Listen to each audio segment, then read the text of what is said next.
I'm a social slot advisor specializing in game popularity, and I started this business 10 years ago, working for Playtech for 3 years, creating game specs for more than 80 slot games. And then I moved to a young, promising company called Playtika about a month before it had what we called at the time the big exit, and today we call the small exit. And I was in charge, I was the content manager, I was in charge of creating the content, the slots for Playtika and for Caesars Casino.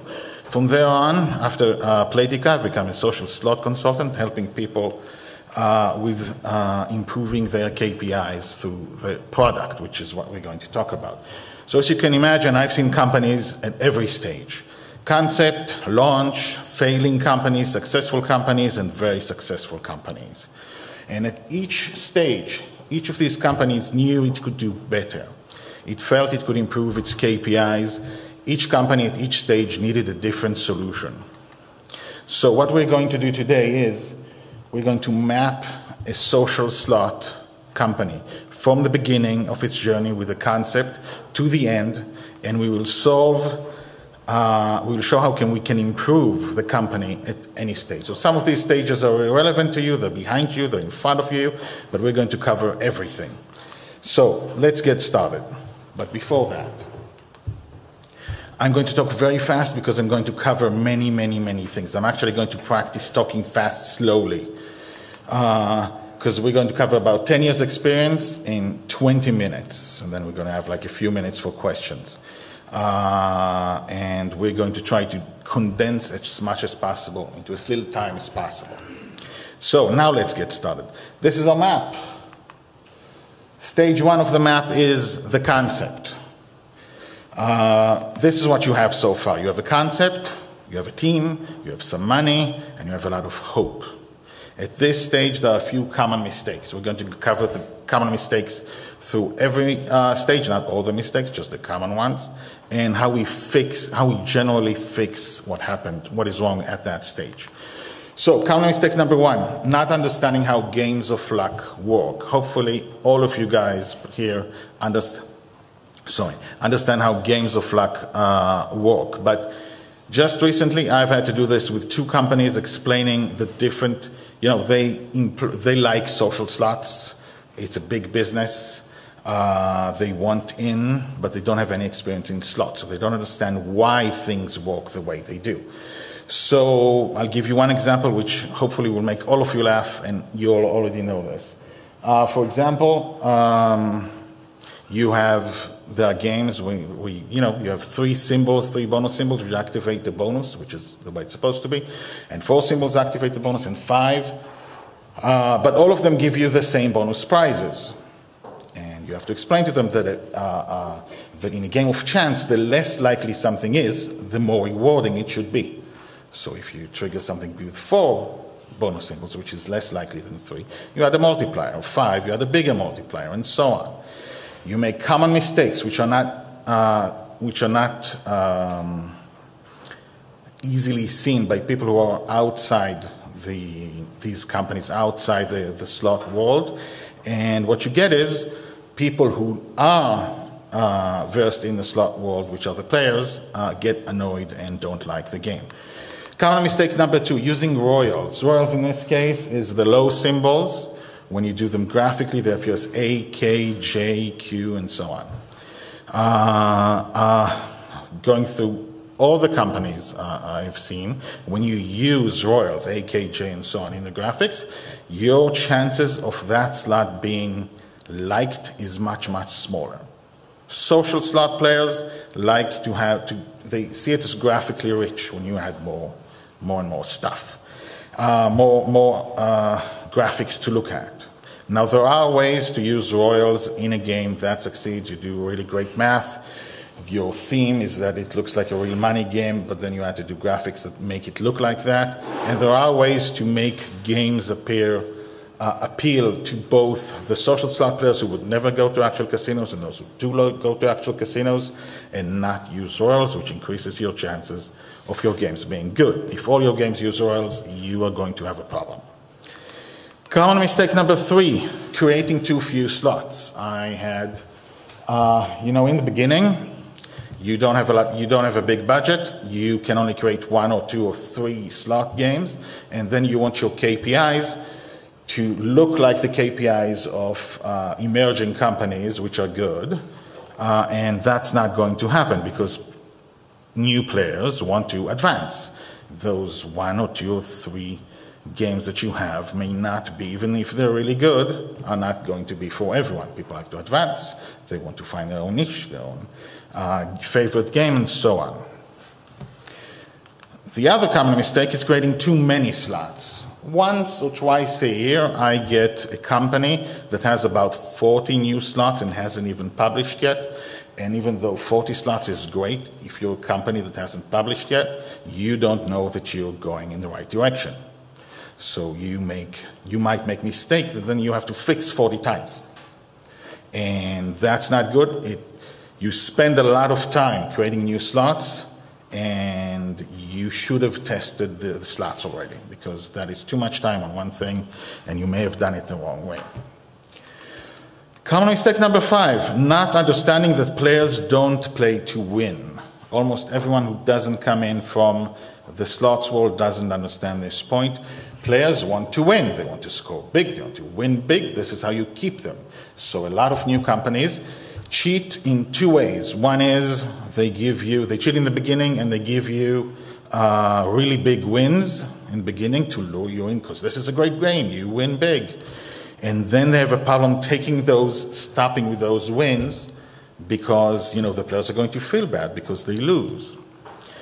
And the other side of that is they create games with RTP over 100%. The players don't actually lose money. And again, you think players want to win. And the thing is that players actually play to lose. They want a game where they can lose. The biggest and one of the best messages that I liked when I was in Playtika, we got from a very loyal player who posted on Facebook, and he said, I spent this much money on Slotomania, and I expected the money to last for 2.5 hours, and it lasted half an hour, and you suck. And what most people get from this is you suck. But what he actually said is he expected to lose his money in 2.5 hours. He spent a lot of money and he expected to lose it. That's the game. Players like to win in a game that is set against them. The game is rigged by default, by design, against them. That's a game of chance. So you suck is what you're going to get anyway, but players actually expect to lose. If you don't give them a losing game, they will enjoy the wins and then they will leave for another game the next day. So that is low retention. How do you fix it at this stage? You have to make sure at this stage that your base is strong. You don't want to do something too fancy. You have to make sure that your theme choice of the slots that you have is right. If you go to YouTube and search for my name with Casual Connect, you're going to find another 20-minute lecture about the 4 archetypes that lead to top 10 winning games. So that's 20 minutes with exact instructions about how to create themes that appear in all top 10 games. You have to make the right theme choice. Some themes are just better than others. Next, there are ways to create graphics that players like. Social players like graphics which are different from real money graphics, real money slot graphics. There are ways to create graphics that appeal to both. There is one subset of real money games that social players do like. You have to know how that works. Next, the T3 math model. I'm going to go through this very quickly. When we started social slots, the only type of math we had was real money gaming math. That was the only slot math that existed. But after a couple of years, Some companies A/B tested, some companies tried something different, and we found that there is such a thing as a social math, where the frequencies of stuff happens much quicker. And then after that, I developed the T3 math model, which helped, which basically took this to a new level where it had created really high frequency wins, and it has improved. The first time I tried it was on a game that had bad graphics, bad themes, and bad math, and we tried it, and it increased the time on machine by 600%. Tried it on another game. It increased the monetization by a factor of 4. So again, if you just, this is free online.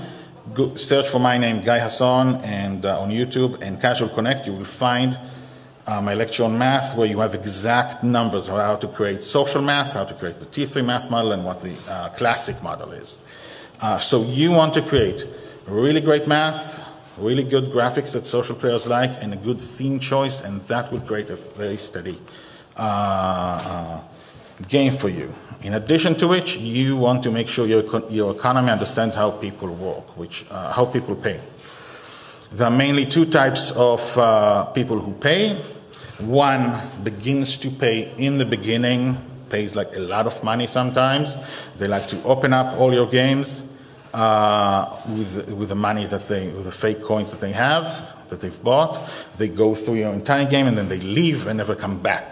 And the other type waits a few weeks, sometimes a few months, and then they start paying, and then they don't stop. And that is the backbone of your company. You can create an economy that squeezes the first type of players, forcing them to stay longer and maybe get hooked on the game, even though they've paid. And that sometimes turns those type 1 people to type 2, which pay for a much longer time, and you want to do that. There are many other mistakes in economies that are made in the beginning, but we can't go into everything. So now we are at stage 2. Your company has launched. This is true for companies that just launched. It is also true for companies that launched a while ago and are failing. This is your status. You have a little bit of money. You need better KPIs. You are spending most of your money, or at least a lot of money, on user acquisition. You're looking for investors. Your investors are telling you, improve your KPIs, and we will give you money. So you want to improve your KPIs. Common mistake number 1, your games have high rate of exhaustion. ROE's rate of exhaustion. This means, this is in the math. Most people think that RTP is the end-all and be-all of a math game in the slots. And that is not true, because you can have a 95% RTP in a game, and you can have the rate of exhaustion, which is, this is how fast people lose their money. If you start with 100 times your total bet, how many spins does it take to lose all that bet on average? So you can have a game with 95% RTP, a player lose his spins in general through 350 spins, or you can have it happen through 2,500 spins. That is not the same game. It is not the same experience. Both games are probably bad. What you want to do is you want to create a very small, the ROEs that games have is usually between 750, possibly 800 to 1,100. If you really want a game to look like it's earning a lot of money, you want to go to 1,200. You don't want to go. You don't want to go higher than that. Sorry. So usually games that are popular have that range of rate of exhaustion. It doesn't solve everything for you. It doesn't solve the win frequencies, stuff like that. But if you haven't checked how fast and how slowly people lose their money, that can be a really big problem in your game. Common mistake number 2. Creating gamification that doesn't work, or creating it in the wrong way. Again, most people reach that stage and don't actually realize why things work. They just copy things, Gesundheit, that other people do. So, for example, we all know, I hope, for example, that tournaments work. They add retention and they add monetization. Now, there's a reason that works. People want to compete, and so they bet big to win big, so they can win. They will bet more than they are likely to win, even if they win the first prize. They lose their money. While they're doing this, they go and pay to get more fake coins to bet big again. That's how this works. Now, what I've seen this mistake quite a few times. Two mistakes doing tournaments. One is the company limits the amount of the bet in the tournament. So everyone bets 100. You can't go big, you can't go small. That decreases people's ability to actually compete, and they don't like it, and that doesn't have the right effect. The other thing they do is they create tournaments with a completely different type of coin, not with the same coin that you play in the slot games. So you can't actually go and buy that fake coin. And basically that takes away your ability to monetize the tournament. People have done that. Not you, but other people have done that, and it's not good. It goes against what you want this to be. Common mistake number 3, thinking more slots will increase your KPIs. So it is true that you need slots, you need to release more slots to keep your KPIs and to slightly increase them. When you release more slots, you can send emails to everyone, you can send a Facebook message, you can send a message, people come and they play, and they either play the new game or they play the new game just a little bit, they don't like it, they play their old game. This increases retention and monetization, but it won't make things really jump. Your KPIs. What you want to do is, you want to do this, but this is not your solution. The fixes. 1, create an economy that squeezes players who want to pay and leave. We talked about this, you have to create the right economy. Fix 2, using the T3 math model on all the slots together. This has created leaps in retention and monetization. We talked about this. And add basic gamification that increases monetization and retention. You don't want to get fancier. You want to create stuff that's being done that's solid, like tournaments and other things. The really fancy things we're going to save for the next stage.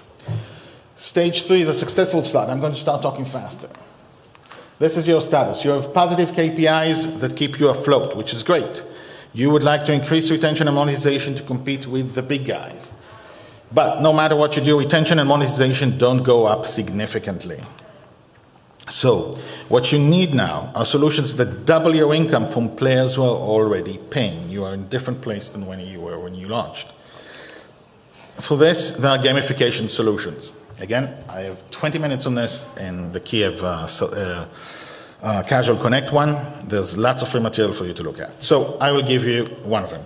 This is a solution to increase payments from paying players by tens of %. This is what you do. For example, we have research that shows that people, when they pay, when gamblers who are addicted, even to social slots, when they pay and when they win big, their judgment is impaired as if they are drunk. So during that time, you can use that time to get them to make the same decision again. For example, random numbers. You go to the store, so the player goes to the store, buys for $20, he buys 20,000 coins, which this is just a made-up number, okay? The transaction is complete. Yay, instead of competing, going back to the game, a pop-up says, and you know what? Now for another $20, I will give you a better deal, 40,000 coins. But you have only a few seconds, you count them down, to make that decision. Player makes that decision again, seller decides to buy, you make another pop-up and you say, this time I'm going to give you 100,000 coins for $20, but you have a limited time, just a few seconds to decide. And so on and so on and so on. Each time you increase that number and you never ever stop. The person who stops this is the player who decides, that's it, too much for me. And that's how you increase payments from paying players by tens of %. You get players, some players will pay a lot more. But now they have too many coins and they have no reason to come back to the store, which brings us to the next fix, which is incentivizing the top paying players to pay even more when they have many, many coins. So the way to do this is to keep in mind that people don't pay just because they run out of coins, they will also pay to keep their status. So if you give them a status, this is the billionaire, you are now a member of the Billionaires Club, which, you know, everyone over $1 billion is a member of that thing, and you get perks, and you get bragging rights, which is awesome, because you can send stuff to your friends and say, I'm in the Billionaires Club. So whenever you go down below 1 billion coins to 999 million coins, you are off the club. So you will want to pay to keep yourself above 1 billion and keep yourself well above it. And also you build another club, that's the trillion club, or the billion-dollar club, for example, and so on. So incentivize players to pay more even though they have no need for new coins.